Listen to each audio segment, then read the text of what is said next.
Hello everyone, welcome to NET JRF solutionist. मैं अभिषेक कुमार झा।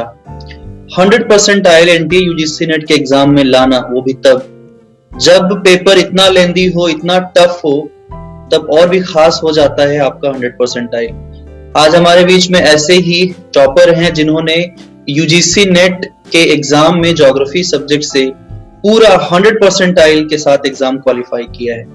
सो let's welcome Rituraj Rathore. Congratulation Rituraj, आपको बहुत बड़ी सफलता आपके हाथ लगी है। कैसा लग रहा है आपको? Thank you sir. सबसे पहले सबसे बड़ा थैंक यू तो आप ही डिजर्व करते हैं इस सब के लिए। और सर मैं बेसिकली मैं राजस्थान से हूँ सर। राजस्थान में एक डिस्ट्रिक्ट है नागौर, वहां पे एक कस्बा है कुचामन सिटी।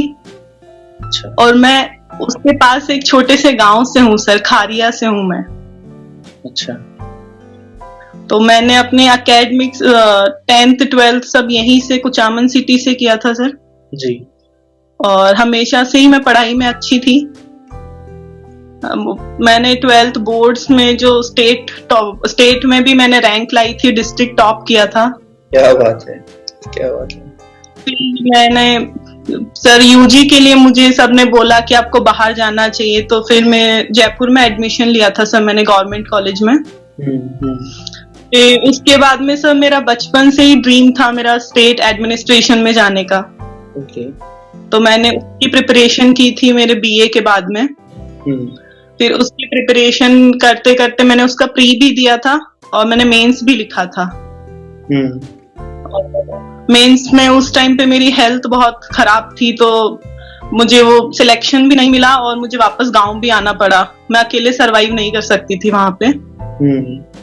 फिर मैं वापस गांव आ गई। मैंने यहीं कुचामन में ही फिर कॉलेज में एडमिशन लिया एमए के लिए।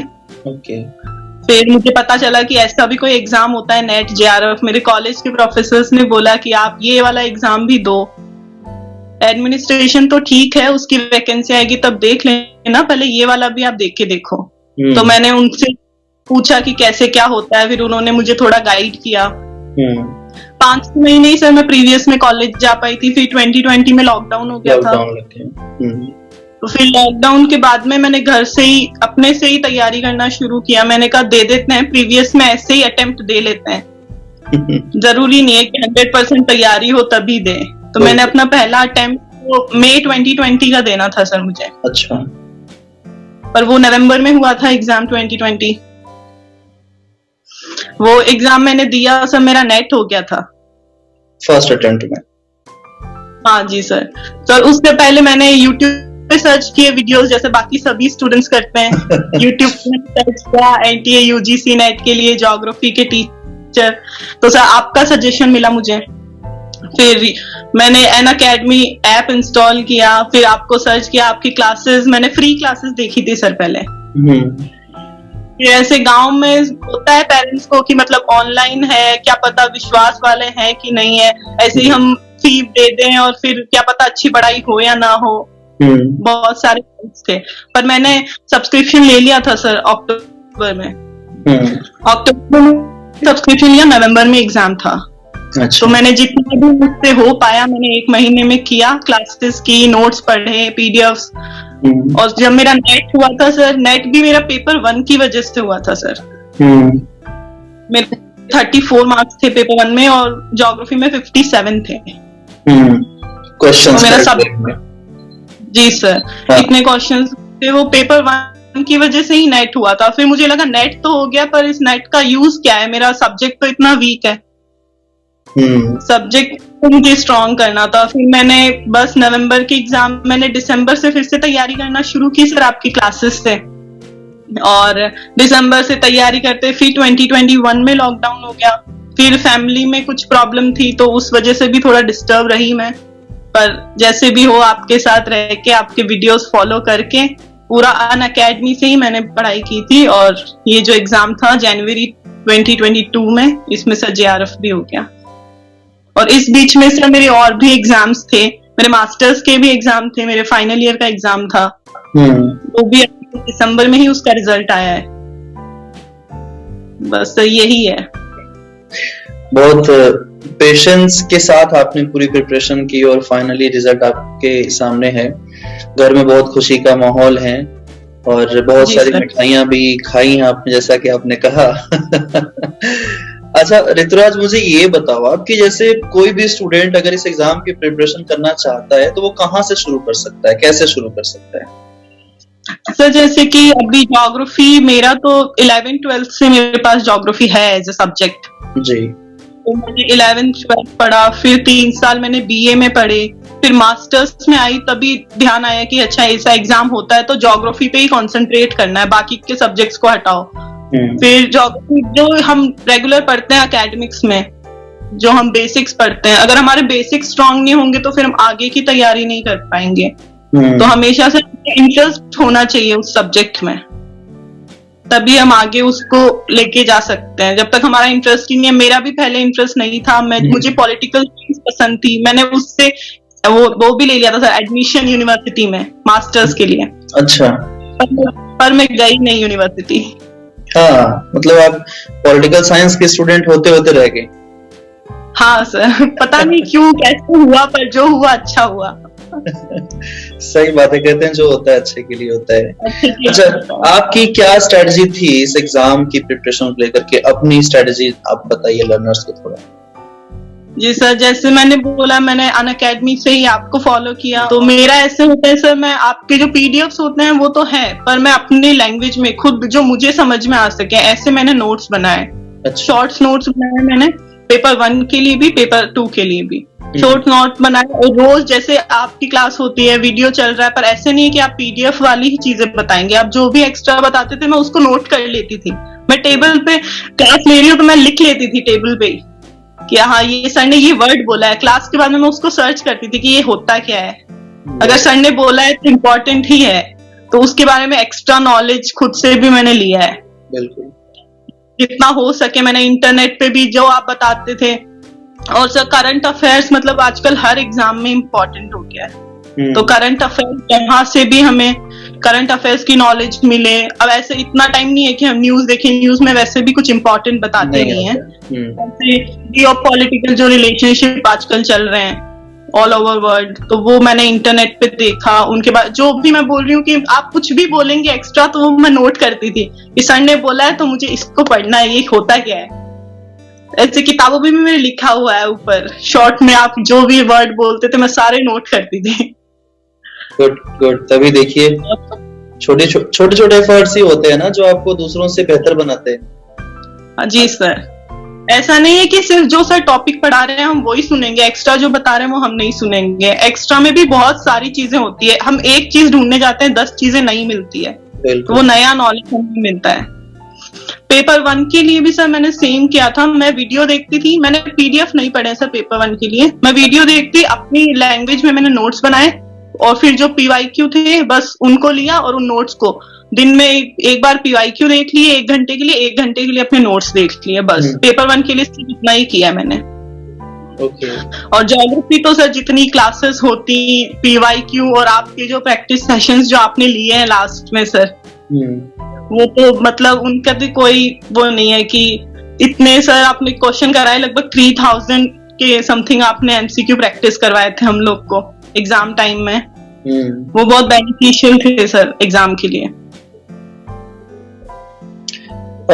जैसे अगर मान लीजिए हम पेपर 1 के अभी जो जिस तरीके से वो लेंदी हो गया है पेपर 1, कोई भी स्टूडेंट इसको देख करके घबरा सा जाता है कि ये कैसे होगा, कैसे पढ़ेंगे। बीइंग अ टॉपर आप क्या सजेस्ट करोगे उनके लिए? क्या सच में ऐसे घबराने वाली कोई बात है? सर एक बात होती है कि स्टूडेंट्स खुद के मन में पहले से ही बना लेते हैं थॉट कि ये तो टफ है। चीजें उतनी टफ होती नहीं है जितना स्टूडेंट पहले से अपने मन में उनको बना लेते हैं कि नहीं ये हमसे होगा नहीं। क्यों नहीं होगा, हमसे हो सकता है सर। जैसे कि पेपर 1 में 10 यूनिट्स है, तो उनमें से जो मैथ्स वाली यूनिट है, डीआई है, मैथमेटिकल रीजनिंग है, वो तो सर सबका अलग अलग होता है कि किसी को मैथ्स पसंद होती है, किसी को नहीं पसंद होती है। तो उसमें मेरी मैथ्स अच्छी थी स्टार्टिंग से, मैं आर्ट्स की स्टूडेंट हूँ पर मुझे मैथ्स में इंटरेस्ट था, तो मेरा वो पार्ट सिक्योर था कि मैं कर लूंगी। वैसे भी बेसिक्स ही पूछते हैं उसमें।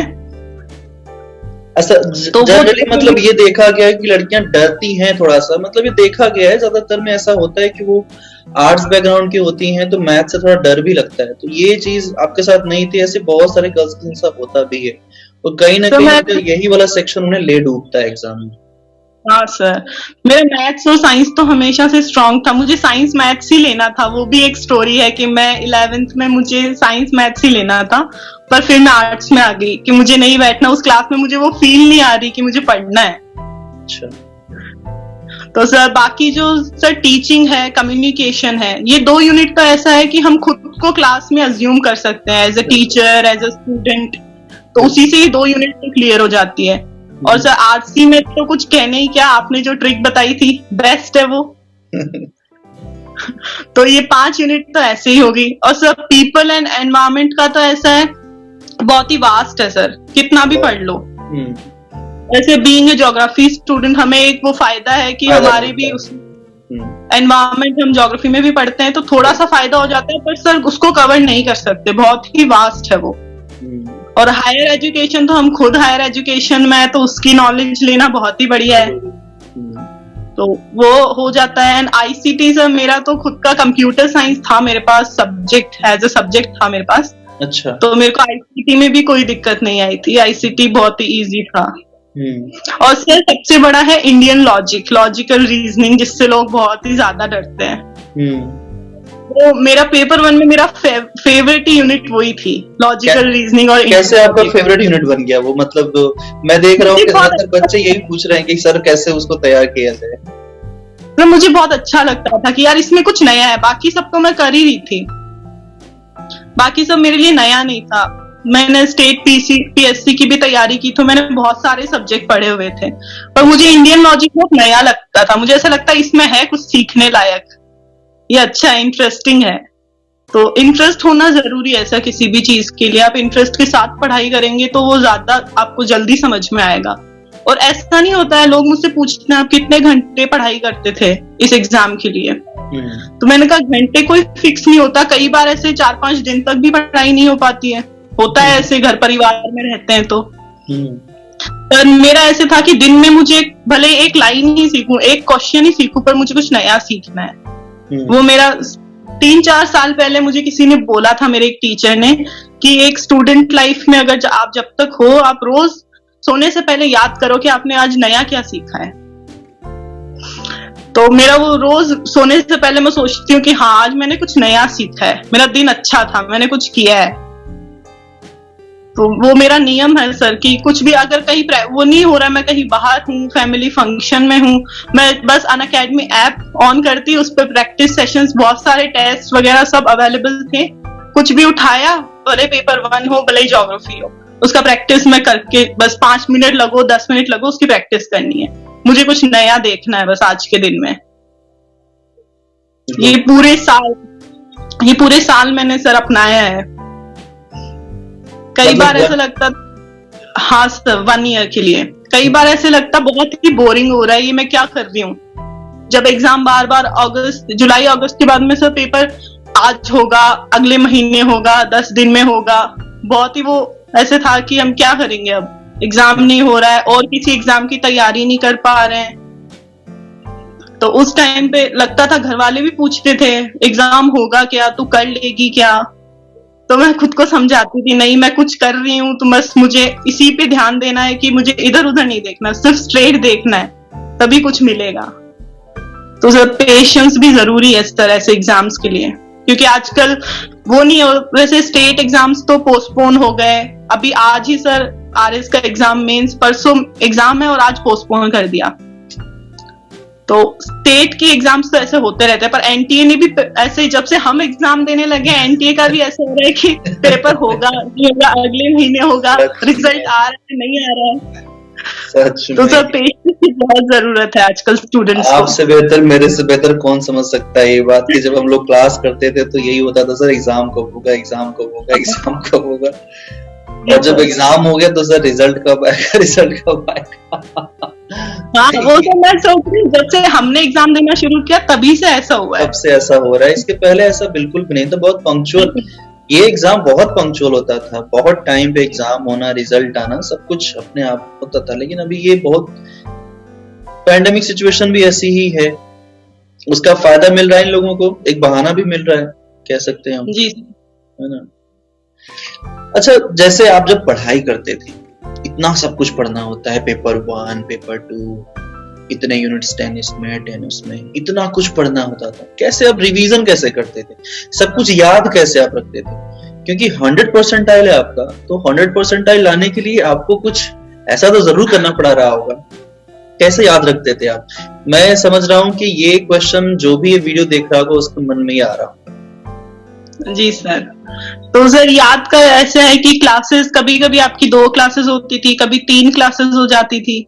तो क्लासेस के अलावा जो मैंने क्लास में जो नोट किया है वो मेरा ऐसे बचपन से ही है कि आज नोट किया है तो अगले दिन क्लास में जाने से पहले मुझे इसको पढ़ना है, वापस से याद नहीं करना, उसका रट्टे नहीं लगाने सर, उसको बस एक बार पढ़ना है कि मैंने लिखा क्या है कॉपी में। तो ये मैं करती थी सर। जैसे क्लासेस तो सुबह मॉर्निंग में आपकी 12 o'clock से होती थी, उससे पहले मेरी हमेशा से आदत है सर जल्दी उठने की। गुड। तो मैं 3 o'clock 3:30 हमेशा से इतनी जल्दी उठती हूँ सुबह। तो मैं सबसे पहले उठते ही पहले दिन मैंने क्या पढ़ा था, मेरे शॉर्ट नोट्स जो मैंने बनाए थे उसमें मैंने क्या लिखा है, उसमें जो आपने बोला था वो मुझे जो सर्च करना है कुछ भी इंटरनेट पे, वो सारे मैं सुबह जल्दी उठ के प्रीवियस जो डे में मैंने जो भी काम किया था मैं उसको पढ़ती थी फिर से, कि आज मैं क्लास में जाऊं तो मैं कनेक्टेड रहूं क्लास से, कि हाँ ये कल पढ़ा था आज ये पढ़ने वाले। और कई बार तो ऐसा होता कि पहले से अगर पीडीएफ है तो मैंने पहले से भी पढ़ा है, या सर ये पढ़ाएंगे तो हम पहले से पढ़ लेते हैं, एक आइडिया रहता है दिमाग में कि सर क्या पढ़ने वाले हैं। तो ये सब मैंने हमेशा से अपनाया है। तो ऐसे डेली और फिर डेली ऐसा नहीं है कि जस्ट पहले का, उससे 2-4 दिन पहले का भी मैं रिवाइज कर लेती। अपने नोट्स रिवाइज करने में ज्यादा टाइम भी नहीं लगता है सर, जो हमने अपनी लैंग्वेज में लिखे हैं तो हम उसको 5-10 मिनट भी एक अगर सब्जेक्ट को दे दे, एक यूनिट को दे दें तो बहुत होते हैं सर रिवीजन करने के लिए, काफी। जी, तो ये मेरी स्ट्रेटजी थी। और सर पेपर 1 में तो वही शॉर्ट नोट्स इतने मैंने शॉर्ट में बनाए थे ना, लोगों को तो समझ में भी नहीं आता कि लिखा क्या है, पर मुझे समझ में आ रहा था कि मैंने क्या लिखा है। खुद के बनाए नोट्स ऐसे ही होते हैं, दूसरों को समझ में तो आने ही नहीं चाहिए। हाँ सर, मुझे कई पूछते नोट्स कैसे बनाए, एक बार दिखाओ, तो मैं दिखाती हूँ, बोले इसमें समझ में क्या आ रहा है, इसमें टॉपिक क्या है। टॉपिक मेरे दिमाग में है कि इसमें टॉपिक क्या है, बस इतने शॉर्ट होने चाहिए कि पढ़ने में ज्यादा टाइम नहीं लगे। तो बस आधा 1 घंटा सर, दिन में 1 घंटा मैं उसकी नोट्स को देती, 1 घंटा मैं पेपर 1 के पीवाईक्यू को देती थी, और बाकी जितना टाइम मेरे पास रहता सारा सब्जेक्ट के लिए, क्योंकि मुझे सब्जेक्ट को स्ट्रॉन्ग करना था। पेपर 1 की मुझे इतनी दिक्कत नहीं थी। ओके, बढ़िया स्ट्रेटजी थी आपकी, बहुत अच्छे। हाँ, बोलिए। सब मेरा जो अभी एग्जाम हुआ था हमारा ज्योग्राफी का, तो उसमें सब बच्चे बोल रहे थे कंप्यूटर ऑफ हो गया था, कंप्यूटर में दिक्कत आई थी सिस्टम में। सब मेरा सिस्टम 6 बार ऑफ हुआ था। ओहो। और मेरे को आधा घंटा मतलब उसका एक्स्ट्रा भी ऐड होके मिला था टाइम, पर जो एक बार से डिस्ट्रैक्शन हो जाता ना कि अरे यार हम कर रहे थे, रुक गया। मैंने 3 सीट्स चेंज की सर, 3 महीना अलग अलग कंप्यूटर पे मैं जाके बैठी। तो मेरा इतना टाइम पे दिमाग खराब हुआ था कि ये हो क्या रहा है, मैं एग्जाम दे रही हूँ क्या मजाक चल रहा है। पर फिर से वो चेक करना, वो लोग बोल रहे थे कि आंसर वही रहेंगे जो आपने मार्क किया है पहले, पर फिर भी एक स्टूडेंट के मन में तो डर रहता है कि कहीं हमारे आंसर चेंज नहीं हो जाए, तो वो वापस रीचेक करना, उसमें बहुत टाइम लगता। उस दिन इतना स्ट्रेस हो रहा था सर, एग्जाम देने में स्ट्रेस हो रहा था, दे के बाहर निकले इतना अच्छा लग रहा था कि हो गया बस। बढ़िया। अच्छा, आपने लास्ट 15 डेज में क्या स्ट्रेटजी बनाई थी? जैसे एग्जाम के ठीक लास्ट 15 दिन पहले का टाइम बहुत क्रूशियल होता है, मुझे ऐसा लगता है कि 15 से 20 दिनों का टाइम होता है, अगर आप ज्यादा फोकस है इस टाइम के बीच में तो आपके एग्जाम अच्छे होने के चांसेस ज्यादा हो जाते हैं। आपकी क्या स्ट्रेटजी थी इन लास्ट 15-20 डेज में? सर लास्ट डेज में तो पेपर 1 का तो सेम, मैंने पूरा 1 साल पेपर 1 के वही 2 घंटे ही फिक्स रखे सर। अच्छा। पेपर 1 के लिए सिर्फ 2 घंटे, फिर मैंने ना कोई वीडियो देखा ना कुछ और, सिर्फ मेरे 2 घंटे, एक घंटा पीवाईक्यू के लिए और 1 घंटा मेरे नोट्स पढ़ने के लिए। और जो पेपर 2 था उसमें आपकी क्लासेस के अलावा जो प्रैक्टिस सेशंस हमारे लेते थे लास्ट में, उनके अलावा मैं अपने शॉर्ट्स नोट जो मैंने बनाए थे मैंने वो पढ़े। मैंने आपकी पीडीएफ तो पूरे साल भर में कम से कम 6-7 बार पढ़ ली पीडीएफ, और लास्ट में तो सिर्फ अपने नोट्स पढ़े थे कि जो मैंने बनाए वो नोट्स। और सर एक ज्योग्राफी के स्टूडेंट है तो हर चीज मैप में पढ़ना बहुत इंपॉर्टेंट है। बिल्कुल, जो भी चीजें आपने इंडियन ज्योग्राफी जैसे बहुत ही वास्ट है, उसका पूरी वो यूनिटी इतनी अपने आप में इतनी बड़ी यूनिट है, उसमें बहुत सारे स्टूडेंट्स को दिक्कत आती है। तो इंडियन ज्योग्राफी में मैंने हर टॉपिक के मैंने मैप में नोट किए थे सर, कि मुझे टॉपिक नहीं पढ़ना पड़े, मैं डायरेक्टली मैप में ही पढ़ लूं वो सारी चीजें। मैप में पढ़ने से दिमाग भी ऐसे वो रहता है कि हाँ इस जगह पे ये लोकेटेड है, इस जगह पे ये लोकेटेड है, सारे मैंने मैप में ही पढ़ी है इंडियन ज्योग्राफी तो सर। गुड। एक में बहुत दिक्कत थी, वो थी प्रैक्टिकल ज्योग्राफी, क्योंकि हमने कभी पढ़ाया ही नहीं गया सर, वो बीए में एमए में कहीं नहीं हमने प्रैक्टिकल ज्योग्राफी पढ़ी। वो बहुत नई सब्जेक्ट, नई यूनिट थी मेरे लिए सर। तो सबसे ज्यादा मैंने प्रैक्टिकल ज्योग्राफी पढ़ी है, सबसे ज्यादा मैंने पीडीएफ उसी के पढ़े हैं, सर्च करके। आपने बहुत ही बढ़िया एकदम सिंपल वे में हमें वो समझाई थी पूरी यूनिट। उसके अलावा जो भी कहीं से भी एक्स्ट्रा मिले, मैंने प्रैक्टिकल ज्योग्राफी के लिए सर एक्स्ट्रा अपने एफर्ट्स लगाए थे। सारी यूनिट्स तो सर 11th से कहीं ना कहीं पढ़ते ही आ रहे थे हम, पर ये वाली यूनिट नई थी तो इसके लिए एक्स्ट्रा थोड़ा मेहनत की जरूरत पड़ी थी। बिल्कुल, 2019 में नया सिलेबस जो इंट्रोड्यूस हुआ है उसमें कई सारे न्यू टॉपिक्स भी ऐड हो गए थे ना, इसलिए भी ये थोड़ा चैलेंजिंग सा हो गया है स्टूडेंट्स के लिए। अच्छा, पेपर 1 के जो प्रीवियस ईयर क्वेश्चंस हैं वो कितने रेलेवेंट हैं पहले वाले और अब के जो हैं? अगर उनको प्रैक्टिस करते हैं तो हमें क्या बेनिफिट मिलता है उससे? सर पहले तो आपको टॉपिक जो है वो क्लियर रहना चाहिए कि इस यूनिट में हम पढ़ने क्या वाले हैं, ये यूनिट है किस बारे में। फिर सर क्वेश्चन तो ज्यादा रेलेवेंट तो नहीं है, बस वो है कि आपका कॉन्सेप्ट क्लियर रहता है। आपको अगर वैसा ही सेम सिचुएशन, तो सिचुएशन बेस्ड क्वेश्चन बहुत होते हैं पेपर 1 में। मैंने देखा है टीचिंग में, कम्युनिकेशन में, रिसर्च में।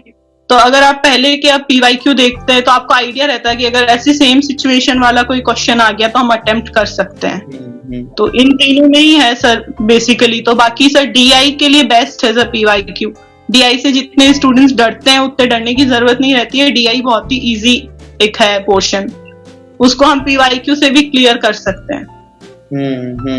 बिल्कुल सही कहा। तो हमने डिस्कशन भी किया था, जब भी कोई पूछता था तो मैं यही कहता था कि आप जितने भी प्रीवियस ईयर पेपर्स हैं उनको प्रैक्टिस करो। इसके अलावा कहीं से मार्केट से कुछ भी ₹1 का कुछ भी खरीदने का जरूरत नहीं है आपको, सारा पीडीएफ पेपर मिल जाएगा। मुझे सब पूछते हैं कौन सी बुक पढ़ी, बुक का नाम बताओ।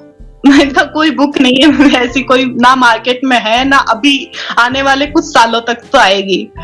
मैं तो सबको बोलती हूँ मैंने ऑनलाइन क्लास से किया है, तो सब बोलते हैं ऑनलाइन से कैसे हो सकता है। मैंने कहा क्यों नहीं हो सकता है,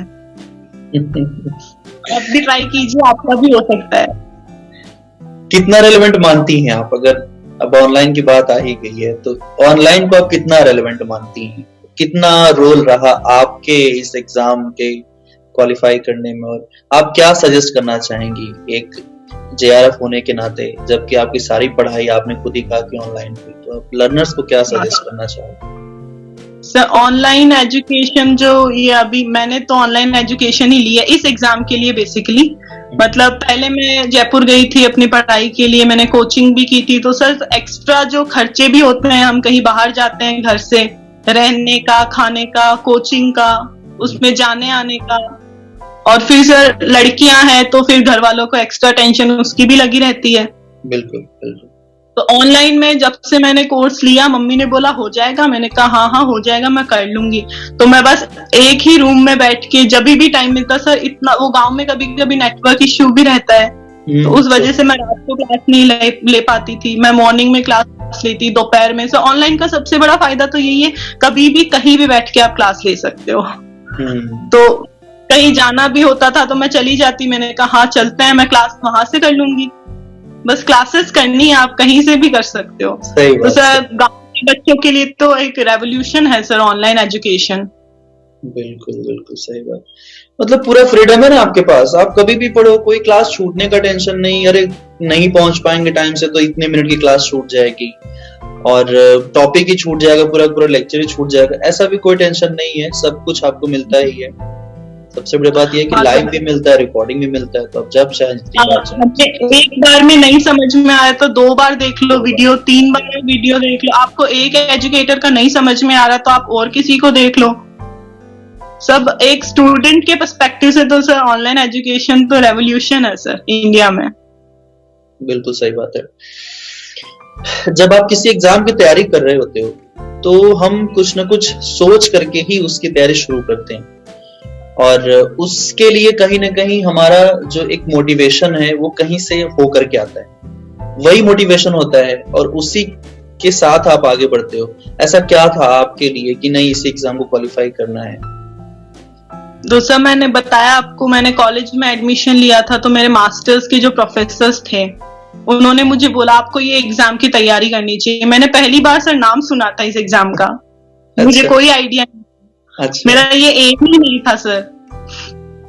तो मैंने उनसे पूछा, उनसे बेसिक जो नॉलेज थी वो ली। फिर मैंने खुद से, लॉकडाउन जब हुआ था मैंने खुद से सर्च किया, इसका सिलेबस निकाला कि अरे यार ये तो पढ़े हुए हैं, 1-2 यूनिट को छोड़ दे तो सारी हम पढ़ते ही आ रहे हैं 11th से। बिल्कुल।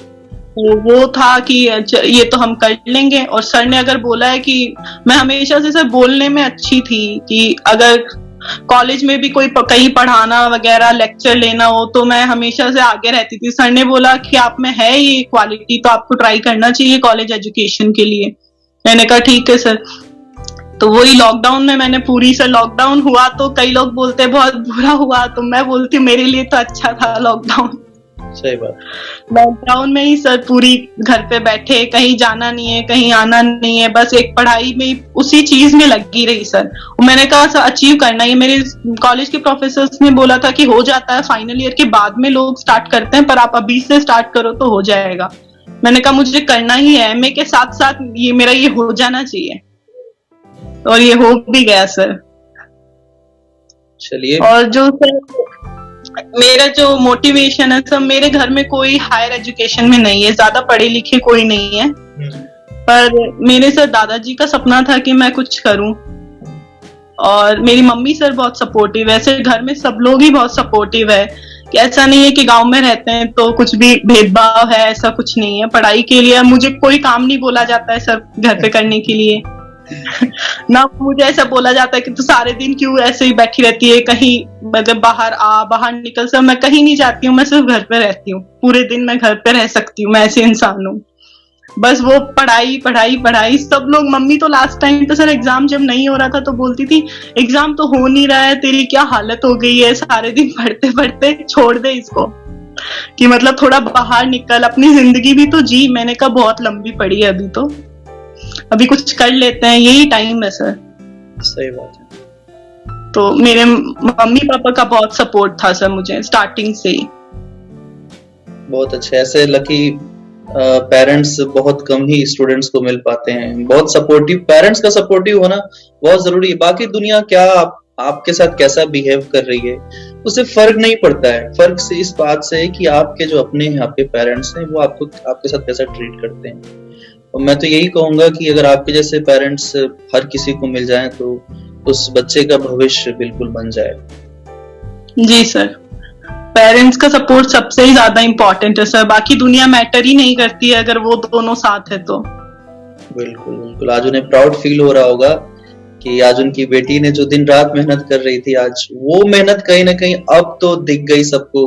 अब वो दूसरों से बोल सकते हैं कि हाँ ये है मेरी बेटी और इसने ये वाला एग्जाम क्वालिफाई किया है, जो इंडिया के सबसे टफ और सबसे हाईएस्ट मोस्ट ऐसे एग्जाम से माना जाता है जिसको हर कोई क्वालिफाई करना चाहता है, सपना देखता है, और आपने उनको उस सपने को पूरा करके दिखाया। Thank you Rituraj, thank you. कल फिर हमारे कॉलेज में प्रोग्राम रखा था, मतलब मेरे लिए। अच्छा।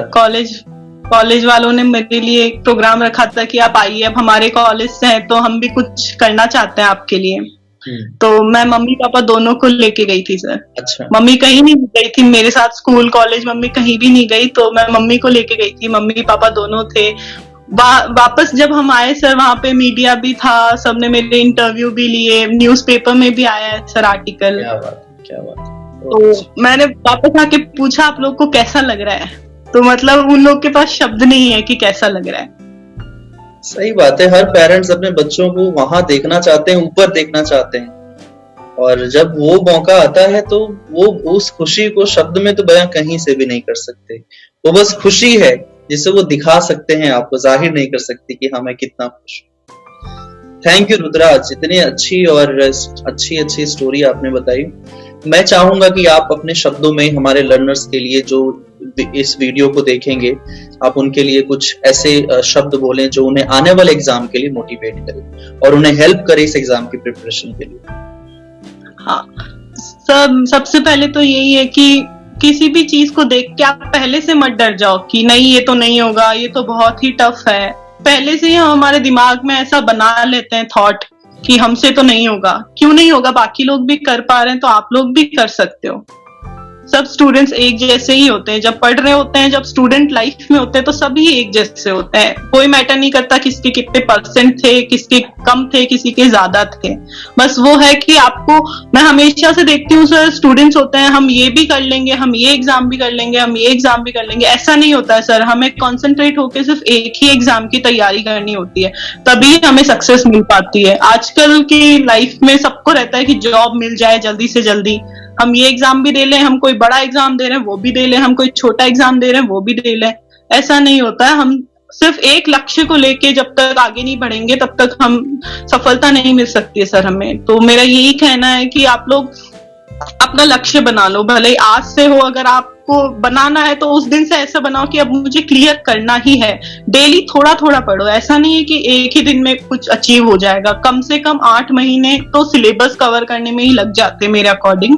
फिर आपको रिवीजन भी करना होता है, तो एक लंबा प्रोसेस है। एक पेशेंस, जो मैंने पहले भी बोला, पेशेंस बहुत ज्यादा जरूरी है सर आजकल स्टूडेंट्स के लिए। बिल्कुल। तो आप पेशेंस रख के सिर्फ एक ही लक्ष्य, जैसे अर्जुन ने जो मछली की आंख में जो निशाना मारा था सर, वैसे ही स्टूडेंट को लक्ष्य रखना होगा कि मेरा लक्ष्य यही है। एक बार वो अचीव हो जाए फिर आपके पास काफी लंबी जिंदगी है, आप और अभी अचीव कर सकते हैं कि आप और भी कोई एग्जाम दे सकते हैं। पर ऐसा नहीं है एक साथ हम बहुत सारे एग्जाम्स की तैयारी कर रहे हैं, ये सबसे बड़ी प्रॉब्लम है आजकल। तो बस आप लोग करते रहिए, रोज थोड़ा थोड़ा पढ़ने से होता है। मुझे तो 2 साल पहले इस एग्जाम के बारे में पता भी नहीं था ऐसा भी कोई एग्जाम होता है, और आज मैंने ये अचीव किया है, तो आप लोग भी कर सकते हैं। बिल्कुल, बहुत अच्छी बात कही आपने ऋतुराज, और मैं उम्मीद करता हूँ कि इस वीडियो से सारे लर्नर्स को बहुत सारी नई बातों को जानने का मौका मिला होगा। एक टॉपर से इंटरेक्ट करके आप उनके जैसा कुछ कर दिखाने के बारे में भी सोचते हैं, वो भी आपको मौका मिला होगा, और बहुत सारी नई बातें भी आपको पता चली होंगी। Thank you so much Rituraj, आपको आपके आने वाले फ्यूचर के लिए हमारी तरफ से बहुत सारी शुभकामनाएं हैं। हायर एजुकेशन में आप खूब नाम कमाएं, अपने पेरेंट्स का नाम ऐसे ही ऊंचा करें, ये हार्दिक शुभकामनाएं हमारे साथ है। Wish you all the best for your futures. आप ऐसे ही अच्छा करते रहिए और ऐसे ही हर दिन नई ऊंचाइयों को छूते रहिए। Thank you.